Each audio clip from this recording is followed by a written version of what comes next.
Welcome to Florida Mint on Florida Man with Greg, Wayne, Josh, and Cameron, the podcast where Floridians discuss the legends, lore, and crazy stories that always seem to take place in Florida. What's going on, everybody? Hey, guys. Hey, fellers. It's been a lot of fun waiting to get back in the studio. Yeah. It's beautiful. I want to know, Wayne, how's your recovery going? Oh, yeah. I noticed you limping in here. Yeah. Still got the limp. That's right. Last week on the episode, I had a muscle cramp below my left buttocks. And, now, I thought 5 days of physical therapy was a little bit much. I thought it was a little much. I think your insurance is probably going to think it's a little much. When I walked into the doctor's office, she said, "Is it your feet that hurt, or is it your leg? Because you look like you just fell from heaven." God bless. Hello. That's what she said to me. She used that line on you? Yeah. Well, in my head, she did. Oh, okay. Yeah. She's like, well, I think when you wrote down instead of Charlie horse, you put Charles Elephant. Right. I don't think that is a medical term. Charles P. Elephant. She thought that means it was worse. She thought that was my Charlie name. Horse. Yeah. Come on, Charles P. Elephant. But you know what I said to her while I was on that operating table? I said, Surgeon. I'm ready to hear some headlines. Amen, baby.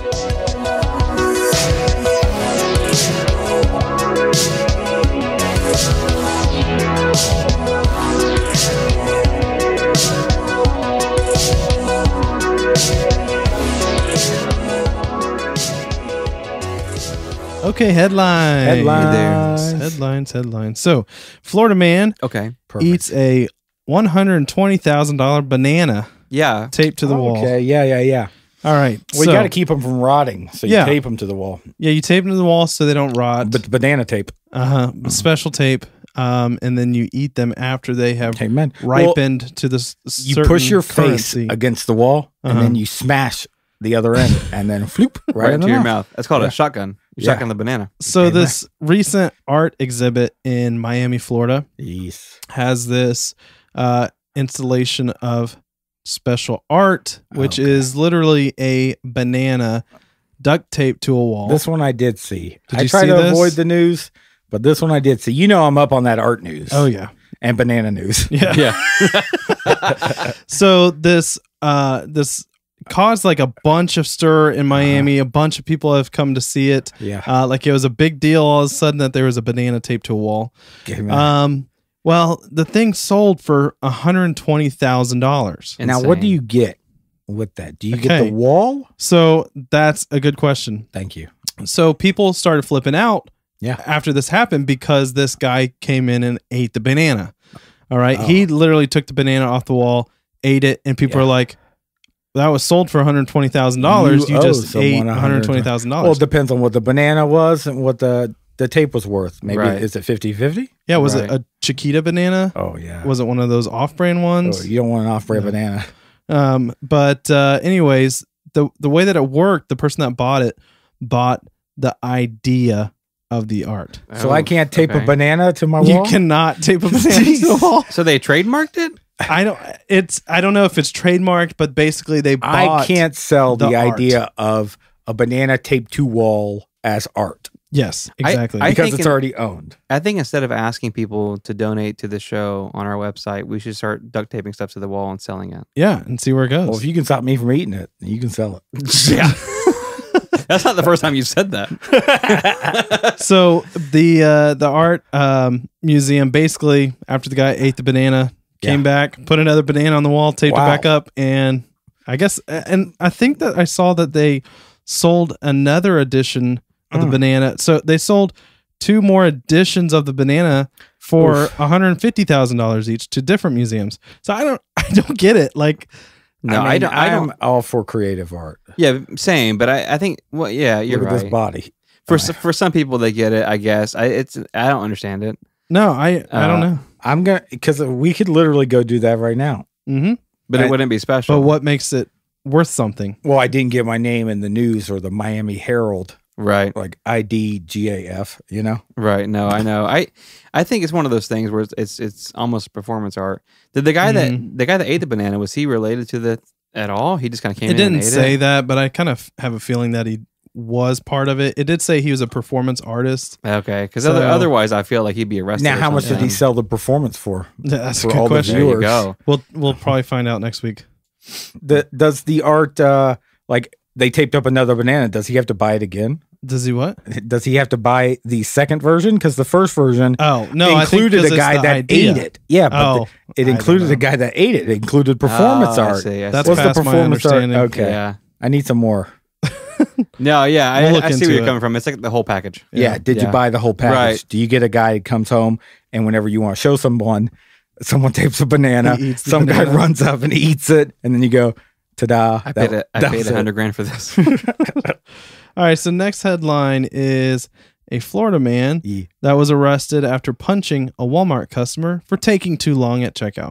Okay. We've So been I there. think we've all been here. Yeah. Basically, this man, he's a 69-year-old Henry Harvey. Oh, he would. He's just frustrated. He's standing in line with his wife at Walmart, and there's two customers standing in front of him, just chit-chatting. Right. They're not paying attention. Nope. They're not getting their credit card out when No. it starts dinging, says Gosh, remove I the hate card. it. I'm Get on with already it. angry. Yeah. And he just can't handle it.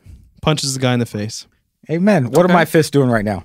And they're punching. Josh is doing air punches. Yep. Just imagining the scenario. So Henry was arrested for a misdemeanor assault. So just a little quickie. But did they not get arrested for taking too long? No, they should. They That's the should. real crime here. I think I was just about to say, instead of putting Henry in the shame corner, let's put the guy who was in the front of the line, Yeah. taking too long in the shame corner. Find out that guy's name, Oh, yeah. his address, his social security, his kids' names, Bank account and number. let's get him in here. Yeah, let's get him in here and let's murder him. Well, Yeah. before we throw him into the Oh. shame corner, You got another headline? I've got another headline Okay. for you. All right. And you might feel We're differently. going to have to after this one. expand the shame corner. Yeah. So, yeah, you might after this. 90-year-old Florida man Okay. was arrested for the second time in 1 week Mm. for feeding the homeless. Wait, what? For feeding the homeless. homeless. So 90-year-old Florida resident Like Arnold prank food? Abbott, nope, said he was arrested on a Sunday for feeding homeless people. Oh, is it Then against he the law was on a Sunday? Again, arrested on a Wednesday, the following Wednesday. So basically what happened was Fort Lauderdale passed this law that said that you cannot feed homeless people. Well, And there's more to it. I could get it if like I took a bunch of breadcrumbs Uh-huh. and like there's a homeless guy chilling getting some sun. Yeah. Right. And I said, enjoy these breadcrumbs. And I shook him and then he got attacked by seagulls. Right.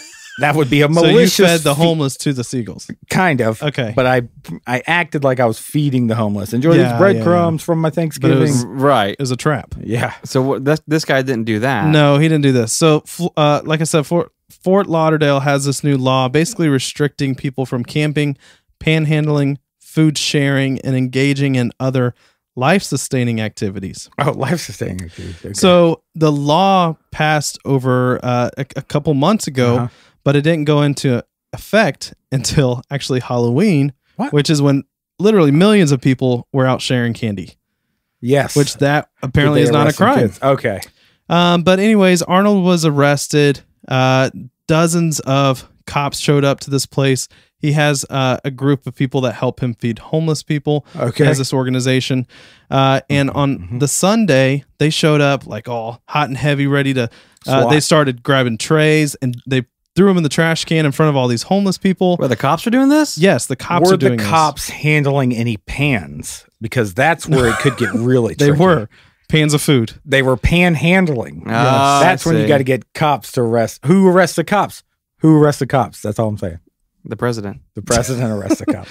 So on that Sunday, they basically threw all this food away. Cool. In good. front of all these people that are starving, which is ridiculous, and arrested Arnold.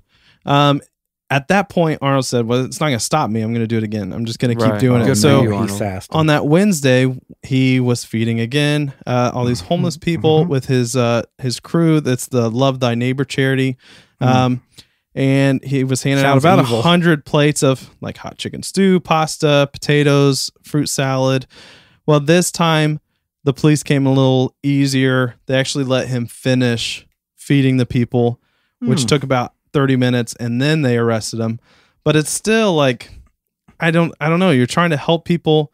He's out there feeding. He's 90 years old. And that's what's absolutely insane is because, of course, they didn't arrest trick-or-treaters because they don't give a crap about that. They're systematically targeting the poor. Yes. Like, they're not hurting anyone. And the fact that the cops show up and, like, just make a scene about it. I mean, Arnold's lucky he didn't get maced. Absolutely. You know what I mean? Like, that's absolute. Yeah, the fact that they're, like taking the trays out, throwing the food away there. What the crap? Is it? So, what city is that? Fort Lauderdale. Fort Lauderdale. The entire shame corner. Yep. Honest to God, the entire police force, the lawmakers have passed that law, get in the shame corner. We're bowing up at you right now. We're all bowing up at you. I told you we're going to need a bigger shame corner. We're going to have to take a drive. I think we need to get Arnold on the show. I think we need to go feed some homeless. Yeah, in Fort Lauderdale. Yeah, Fort Lauderdale. Why not? Mm-hmm. Seriously, what an awesome charity and what an awesome guy, Arnold, man. Good for you, bro. It sounds pretty evil though. What's it called? Love thy neighbor. That's why the cops came out there. They thought it was a biker gang and they came out there to shut it down. Stupid cops.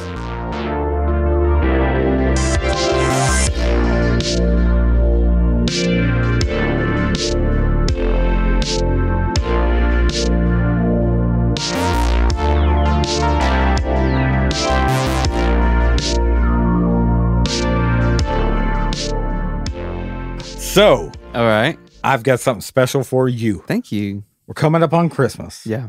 But we're not in Christmas. Uh-huh. But I want to get you ready for that Christmas. Okay. Like pre-Christmas. Yeah. So, I've got a quiz for you. Okay. Oh, jeez. This is the Dip Your Toes in My Christmas Challenge. All right. I don't usually dip my toes, but I know you usually just jump right in. Yep. With your swim blouse. Yep. Question 1. Okay. Merry Christmas is a common saying amongst these Florida parts. If you were called a Mary by a group of jocks, what did they mean by it? Wait, what? Question 1. Merry Christmas is a common saying amongst these Florida parts. Yeah. However, if you were called a Mary by a group of jocks, then what did they mean by it? Like a wuss? Yeah, they were calling you like a girl, calling you like a sissy. That's the closest. Wayne, 1 point. Thank you. Mary Wait, there's points for this? Is a derogatory term. Meaning I'm so sissy. sorry, Mary. Yep. Question 2. Okay. Happy holidays. Thank you. Is a common greeting to all, rich and poor. Hollandaise is made with a few ingredients. It is a sauce. What ingredients make up a hollandaise sauce? Egg. 1 point. Butter. 2 points. I have no idea what that even is. Oh. One more ingredient. If you don't get it, cream. Wrong. Minus 2 points. Oh, I lost both points. You broke even. Minus 1 point. 1 point Cam, 1 point Wayne. I got a point for that. Oh, okay. Yeah. I thought you gave me a point for not knowing what hollandaise is. What is it? I don't know what the third ingredient is. It's a fancy sauce. Oh, it's lemon. Oh, okay. A fantasy sauce. Lemon, butter. It could be. Wait, what did you say? Oh, Depending on- fancy? I was like, gross, dude. Do you want a fantasy Do you sauce. want ranch barbecue or fantasy sauce? I guess fantasy sauce. It is Christmas after all. Always choose fantasy sauce. Yeah. A number 2 McMuffin with fantasy sauce, please. Oh, God, gross. Ugh. Question 3. Okay. In episode 31, Oh my gosh. we wrote questions about ourselves to quiz each other. One of Wayne's questions asked, what am I afraid of? A rattlesnake, a Sasquatch, or a freaky little kid? Freaky little kid. What was the name of that freaky little kid? Oh, what? Oh, wait. I gave a name to it? Arthur. Minus 1 point. I'm not going to guess. What? I'm going to lose Don't a point. I get a point? Minus 0 points. All right. Hold on. The kid's name was Ashley. Freaky little kid. Jezebel. Christmas related. Oh. Oh, Mary. No. What's the kid from Macaulay Culkin? His name was not Macaulay Culkin. Jesus. Remember, this is Dip Your Toes in My Christmas Challenge. Toes. So the answers are, or the questions are Feet? Christmas related. Oh, okay. The kid's name was Noel. Ah. Why would you name a kid Noel? I don't remember saying it all at all. I don't Episode remember 31. the episode. You called a kid Noel? Yep. Did I really? Yes. You said, I'm afraid of that freaky little kid. And I go, oh, that hairy kid down the street. And you go, yeah, Noel. I don't know. That's Christmas related. I don't know what I say. Question 4. Okay. Eggnog Yeah. is a common beverage around the holidays. Yes. And I think it's out of this world. Is there a question there? It's coming. Nog was a reoccurring character on what hit TV show? What? That had 33 Emmy nominations and has won 4 Emmys. Oh, 30 Rock. No. What? Hint. Nog was played by Aaron Eisenberg. Second hint. Who's that? Nog was born to Ram and Prina Dora. Okay, I'm out. I don't know.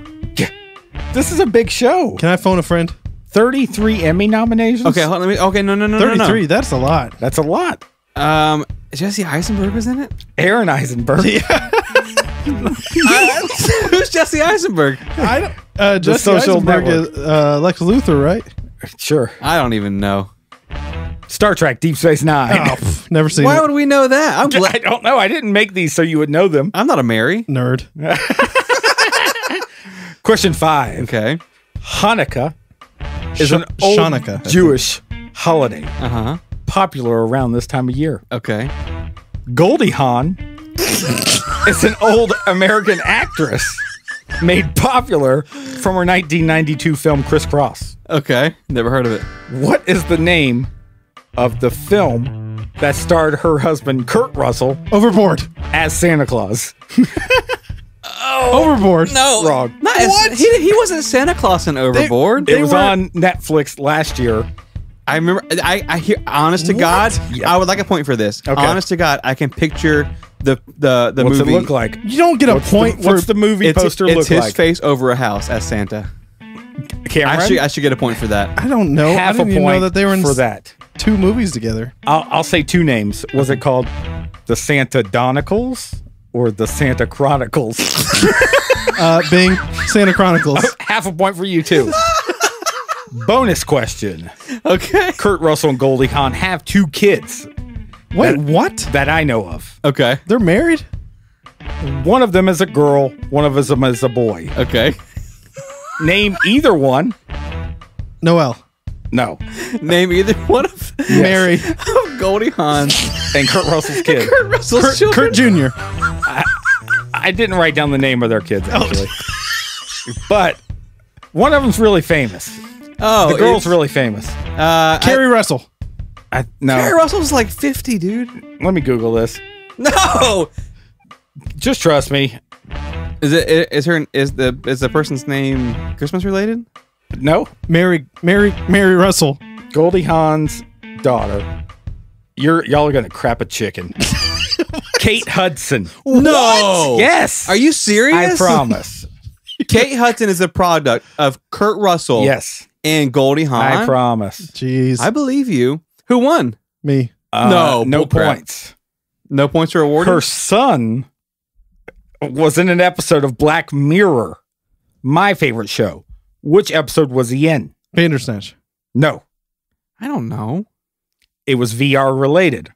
Oh, the one with the guys. Yeah. Mm-hmm. That's her son. That's their son. Really? That episode is called No one knows. Playtest. Okay, so what about this? Who overall in the quiz? Who won? 3/4 of a point, 1/4 of a point. I don't think 3/4 it's of a point, over. Wayne. That I think the bonus question was to that question. Yes. Yep. Okay, but The who won the bonus- quiz? No, nobody yet. We're on question 6 of 7. Oh, It's still yeah. going. okay. Sorry. You just had there were multi layers of that. the same Goldie question. Hawn, I'm sorry. Of You the said Hanukkah Yeah. question. right. Okay, you said bonus. I thought the game was over. No, that was I'm the sorry. Hanukkah question. When I had think of multi-layers. Hanukkah, I always think of Kate Hudson. Well, now, Bingo. Yeah. now I will. Almost famous. Uh-huh. Yeah. Wait, Yeah, she is almost famous. Yeah. is she Jewish though? Because that would be like That'd be double. Historical. Inception. That would be double. Yeah. Question 6. Okay. Bring me figgy pudding is a line from a popular Christmas song. Did you say Figgy? Figgy. Yeah. Oddly enough, figgy pudding does not have fig in it or resemble pudding. Huh. Fergie is a female singer.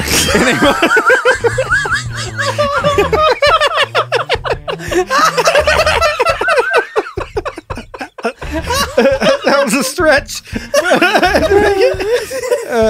Fergie is a female singer in a multicultural music act known as the Black Eyed Peas. Yeah. Besides will.i.am, name another member of the band. Fergie.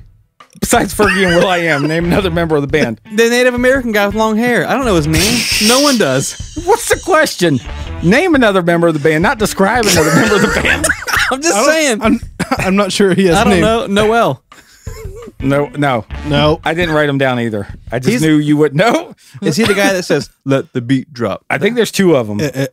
I think there's a Latino Okay. or the Native American guy and an Asian guy. I don't know anymore, dude. I have no idea. But they're known as a multicultural music act. I believe it, but I haven't honestly followed them since like 2005, I think. Yeah, since that one song. Yeah. 1998. Yeah, I saw him on the New Year's show when Fergie's supposedly the Peter Pants. Remember Ew, that? Gross. Yeah. Question 7. Mistletoe Okay. is a common Christmas tradition. Okay. The Cuban Missile Crisis, however, Oh, my is God. not. The Cuban Missile Crisis did inspire a very popular Christmas song, and it was written as a plea for peace. War during is that over. time. John Lennon. No, that's not a Christmas song. War is Over by John Yes, it Lennon is. is not known as a Christmas song. Oh, This is very much known as a Christmas song. Like, it bores you. You turn it off, you go, I don't want to hear this boring Christmas stuff. chestnuts roasting on a Baby, it's cold outside. Both of those. Because it's a nuclear winter. Oh, that's a good guess. Do you have a Christmas song. story to also match your chestnuts? No. The actual song is Do You Hear What I Hear? What? And they're talking about missiles? I don't know what.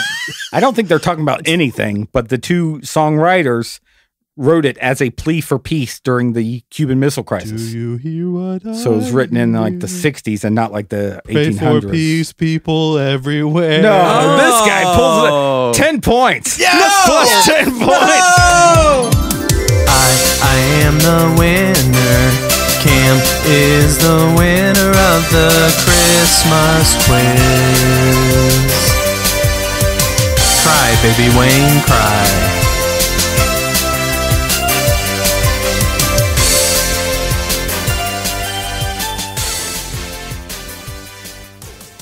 Ted Smallwood was born in Georgia in 1873. That's unfortunate. There's a joke there. I know. I can't relate. 1873. Oh, 1873. Yeah. Oh, he's waiting for math. I'm waiting for math.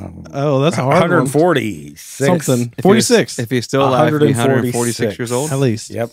Ted was born into a very traditional frontier family. Amen. From a very young age, he was able to, hunt, fish, grow things. Those people basically knew how to survive from day one. Had to. That was like Yeah, a basic trait. Mhm. But basically with Ted, he was like above and beyond good at everything. Oh. So he was also incredibly good at fixing things, Okay. even as a kid. So like if your wagon wheel broke, if your fence broke, whatever it was. Better call Ted. Better call Ted. Yeah, If Ted you- can come fix it. If your wagon wheel broke your fence, Mm. Ted's got your him. guy. Ted's your dude. Ted could also repair broken bones. Oh. No, nope, not going there. Not falling for that one.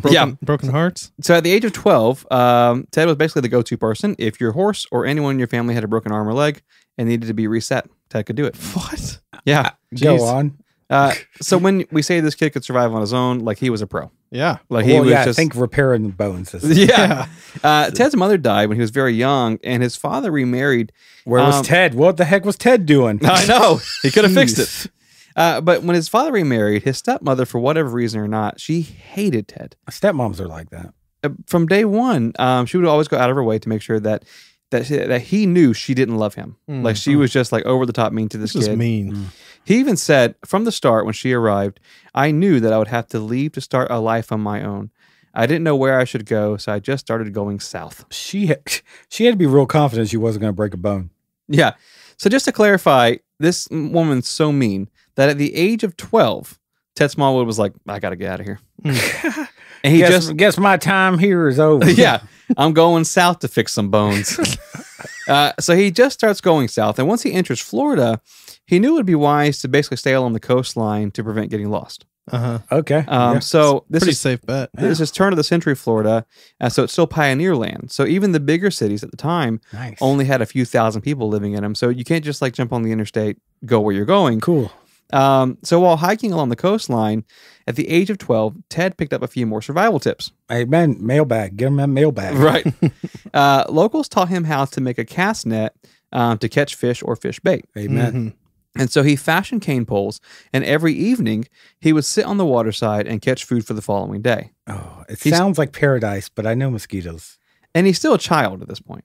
He's 12 years old. Jeez. Yeah. So one night while he's out fishing, a boat passes by and kind of notices him. And Ted said that while he was perfectly content just kind of being alone, living on his own, when the men on the boat offered him money to basically go and explore the seas and help them work, he was like, sure, why not? Let's do it. Honestly, I don't see me turning that down either. No. The boat was actually what locals called a run boat. Run boats were used to deliver supplies to areas that were mostly closed off from the rest of the world. Okay. So they would drop supplies off in southern Florida, but also in the Bahamas and in Cuba. The issue with run boats is you got whatever they brought you. Okay. So like it wasn't like a steady supply of good stuff. It could be like gunpowder, or it could be like Whatever showed up. Yeah, like some meat and fruit. Bananas. A banana taped to a wall. Yeah. The bananas were really expensive though. Oh no. $120K for one banana. Jeez. Yeah, it was crazy. So this is before like roads and civilization in most of Florida. So the run boats were like really important. So for the next decade, Ted Smallwood traveled up and down the coast, exploring the islands and meeting new people. But after a while, life on the move started getting to him. And so Ted decided that he wants to settle down. And the spot that he chose... He's 14. Yeah. Well, I'm about ready to retire. Yeah. It's 10 years later. So the spot that he chooses like confused everybody. Yep. It was an area in the Everglades at the very southern tip of Florida called the 10,000 Islands. Wow. Never heard of it, Cam? It sounds like you would easily get lost. They called it that because like there wasn't like a lot of landmass. Like the entire area was made up of really small islands where like if you wanted to travel, you had to take a canoe or a boat because there weren't bridges and stuff. Yeah. It was just like lots and lots of little pieces of land. And so Ted Smallwood chose one of the larger islands called Chokoloskee Island. Okay.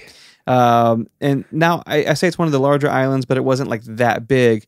There may have been 50 people who called it home, and they were mostly farmers. All right. Still an Sounds isolated nice, part of Florida. But the interesting thing about Chokoloskee is that unbeknownst to Ted, it had gained a reputation for a place where like if you're running from the law or something else, you go there and kind of hide. Okay. Because that Did was the just law like not know this? Well, it was so like almost like forbidden forest that if you made it that far, they were like, well, he's dead. Yeah. Oh, okay. You know what I mean? Like, who cares? So there were normal people there, like farming and stuff, but it was a mixture of the two. And so gangbangers. Yeah, right. So we're talking like escaped prisoners, army deserters, Cuban refugees, and even pirates. Okay, cool. Pirates. It's a colorful place. Yeah. Now we're talking. Chokoloskee is so out of the way that the nearest city was 50 miles away, and it wasn't even a city. It was a Seminole campground. Goodness. So when Ted saw this area, he was like, this is where I want to live. Jeez. This story is so out beautiful. there, though. It's just, I'm just listening. Yeah. Because it's like, what the H is going on? Well, a quote from Ted Smallwood. He says, I saw a land that had potential to flourish, but without anyone to take care of it. Well, nope. I didn't see that. So Ted sets up camp on the water's edge, and he starts traveling inland to introduce himself to the locals. And one of the locals was a man named Clyde, who farmed tomatoes and also had a very modest strawberry patch. I think if you asked me what his name was, I would have said Clyde. Yeah. Clyde, yeah. Clyde the farmer. Clyde the farmer. When Ted arrived on Clyde's farm, he brought with him a string of fish, kind of like a peace offering. Okay. Hey, and would you like to trade some stuff? And, the farmer obliged. And so for a string of fish, Ted was able to bring home some tomatoes and a basket of strawberries. Nice. And that kind of basically became this, the first like trade relationship that Ted formed. Cool. He would trade. It's a good trade. Yeah. I think it is. I think fruits and veggies for fish. But he would also help Clyde out around on the farm if he needed an extra hand.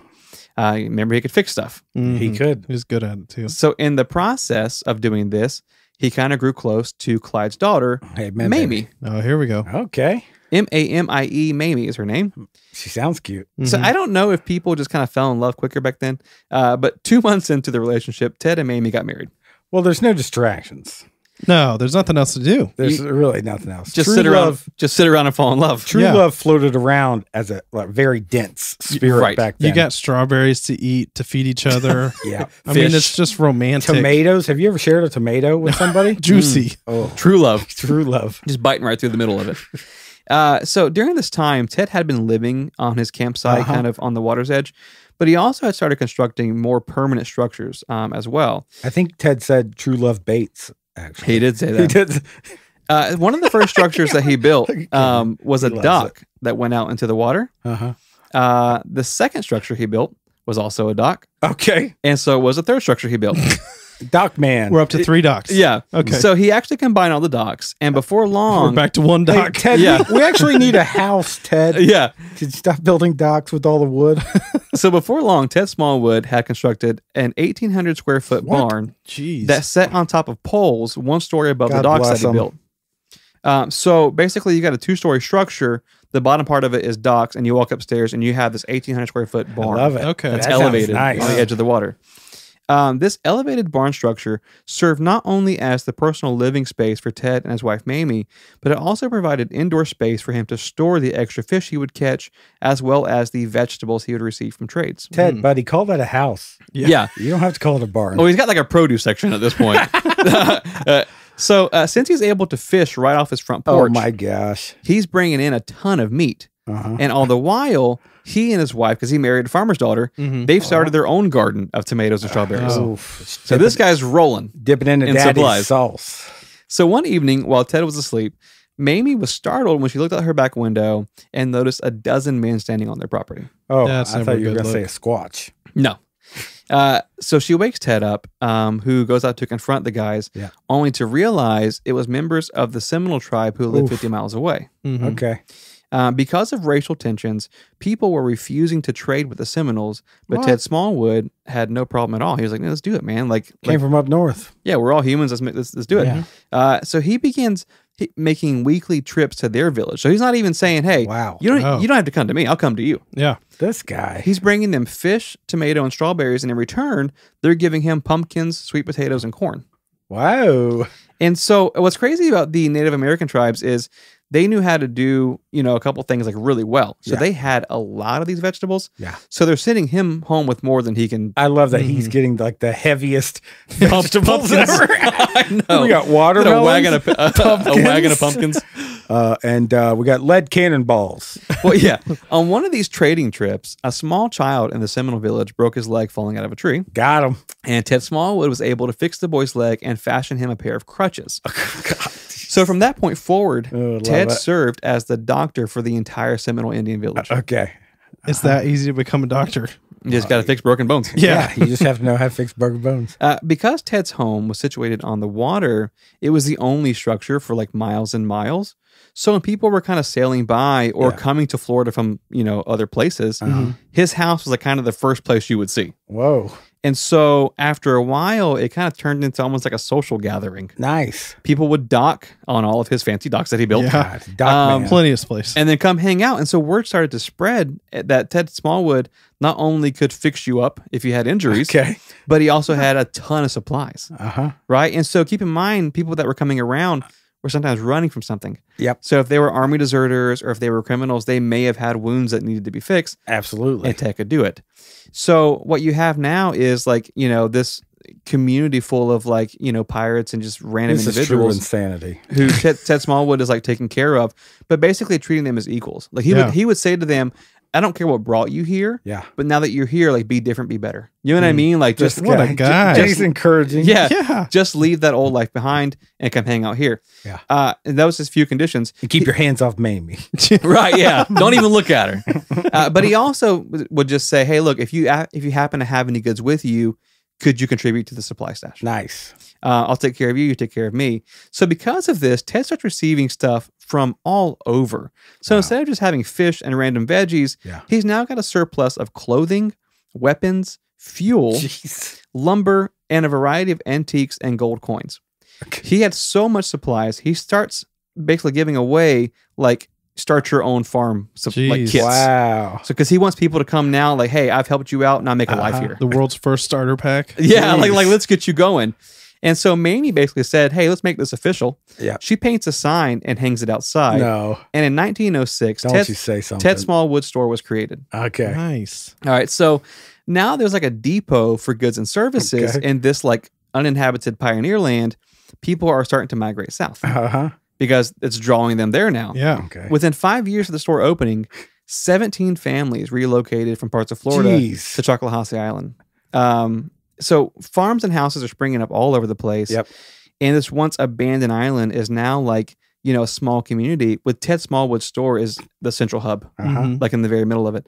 So one night at Ted's store, there's locals playing cards, kind of hanging out, drinking at the bar. Jeez. A man in a long black trench coat walks through the front door. Oh, goodness. Better keep an eye on him. Death. He had this demeanor about him that made even the most hardened criminals stop what they were doing to watch him. Oh, gosh. He sat down at the counter. He ordered something to eat and drink from Mamie. And he said to Ted that he wanted to trade some sugar cane. Okay. So while his meal is being prepared, Ted kind of sits down to kind of get to know him better and feel the man out. Turns out the man was named Edgar Watson. Okay. Edgar, like a lot of Ted's customers, had been on the run. Yep. But had found refuge on a neighboring island on which he considered himself to be the law and order. Oh, hello. What? Law don't go around here, law dog. Right. So Edgar was initially from Oklahoma and was a member of the Jesse James gang. Oh. God. He found himself in a dispute with Jesse James' long-lost lover, Bella Starr, who was also a notorious outlaw. Wow. And during that dispute, Edgar Watson shot Bella so many times in the face, she was unrecognizable. What is happening? This is okay. So fearing retribution from the Jesse James gang, Edgar fled to Florida. But on his way down to the Everglades, he has a string of murders. What? Jeez. By him? By him. So This is not a nice guy. He slits a man's throat in Arcadia, Florida, in front of the guy's entire family. For no reason? For no reason. They got into an argument. And there we go. There's the reason. Nasty man. Well, the guy was trying to feed the poor. Yep. What are you going to do? Apparently. You're not allowed to feed the homeless in Arcadia. So despite this guy's reputation, Ted says, hey, look, I'm a little uneasy, but if you promise to leave that life behind, hey, we'll do some business with you. Hang out here. This is what we do, right? This guy's only got sugarcane on. Yeah, he says, hey, pay your bills, offer fair trade. I don't see any reason why we can't work together. Nice. The locals, however, they don't like it. Yeah. So like Ted's uneasy about it. He's suspicious. But the locals are going, hey, man, like this guy is like, hey, we're pirates. We're bad dudes. This guy's worse than us. And he's covered in blood all the time. We don't like it. One thing that's always scared me is someone slit in my throat. And you know that's why I wear this necklace. And that's why he's got a long beard. Don't slit my throat. To hide your throat. Yeah. And we joke around a lot on the show about like Florida being lawless. But this keep in mind, like it's really this area literally was lawless. Okay. So there's no cops. There's just Ted Smallwood. Oh, no. Because the people look to Ted for everything. Like he's the center of the community. So when Edgar Watson would come around and make everybody feel unsafe, like it bothered Ted tremendously.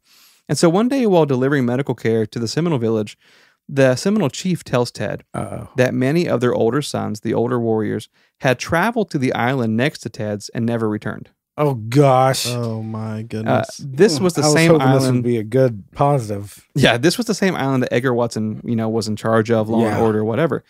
Eventually, story after story starts trickling out from that island because random men were able to escape. Oh, and as it turns out, Edgar Watson would capture African Americans or Native Americans and force them to work on his sugarcane farm. What? And when they could no longer work or if they started slowing down, he would slit their throat in front of everybody. What? To basically scare the rest of the workers. Enough with the throat. You're bumming me out. I know. Bumming me out. So what we have basically now is a very traditional like good versus evil situation, right? And he's wearing a black trench coat. Right. Yeah. So on one island, you have Ted Smallwood, who's like doctoring folks, opening trade routes, all around good person. On the other island, you've got Edgar Watson, a former member of the Jesse James gang and essentially a serial killer. Yeah. Yeah. 100%. Yeah. And so just to paint a picture of how bad Edgar Watson was, remember that most people around here were criminals and they were terrified of him. That's another level. Yeah, so Ted Smallwood's like, we got to do something. This can't, be allowed to exist. And so he cuts off trade with Edgar. Nice. He's like, we're not doing business with you, man. Like, hey, like this is, this is crazy. He knew it would cause a fight, but he said, look, this is a fight I'm ready to have. Good. Because he has that stockpile of weapons. He should have just snuck up behind him and cut his throat. You can't. He wears a steel he's got those turtleneck. puka shells. He blocks it. He blocks it every He time. blocks it. So Ted Smallwood was responsible for kind of creating this community, and so he also felt responsible for protecting it. Amen. And so 3 days later, when Edgar Watson showed up at the store, Ted tells him, like, hey, man, like, we're done. This is unacceptable. No one's ever doing business with you again. Yikers. And Edgar was furious. So he leaves the store, like, shouting threats, like, cursing, going crazy. He breaks the door on the way out. And so basically that evening, there's this, like, mass gathering at Ted's place with all the townspeople going, like, we got to figure something out, man. Like, this is insane. There's one thing to do. Yeah. So while they're discussing this, Edgar comes back. And they hear him shouting outside. So the townspeople, they go out onto the balcony of Ted Smallwood's store, because it's a 2-story place. They go out to the balcony, and Edgar Watson is pointing a shotgun up in their direction. What? The townspeople got out there before Ted was able to. Ted's inside. All the townspeople have now gone outside to see this. Yeah. Before Ted could even make it out to the balcony, he hears nothing but gunfire. Good. Gunshot after gunshot after gunshot. Edgar had first fired on the townspeople, but his gun was wet and it misfired and jammed. So they had retaliated with guns that actually work. Here we go. And so when Ted looked down at the body of Edgar Watson, this is an actual quote, he said, I can fix a broken leg, but I can't fix that. He was unrecognizable. Edgar had been shot 37 times. Successfully. Not enough, probably. No. So after the death of the outlaw, the community starts flourishing again, right? Amen. They're all in great moods. Ted Smallwood went on to become the mail carrier and the postman for the islands. No way. No. Yeah. In addition to running the shop. Of course. And during the Great Depression, when most people in the Everglades ran out of food, Ted single-handedly fed everyone for free. This is unreal.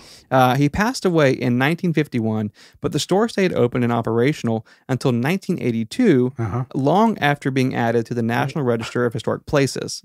It still exists today, but it's ran as a museum by Ted's great-granddaughter, Lynn Smallwood. And I just want to give I want to give a huge shout out to Lynn Smallwood, because I was able to speak to her on the phone. What? Okay. For about half an hour, and she's the one that She's supplied. descended from Mamie. She is Ted Smallwood's great-granddaughter. Unreal. And so she gave us all the information for this story, and so we want to say thank you to them. Yeah. Down in the Everglades, spoke to her like place. Voice to voice? Voice to voice on the phone. And what's crazy is, recently, back in 2011, some land developers tried to shut down Ted Smallwood's museum. What jerks. And they weren't able to, but they found a loophole in the contract that gave them the rights to the one road that led to the museum. So they bulldozed it. Okay. To make matters worse, they're a real Edgar. Somebody needs their throat slit. Well, yeah.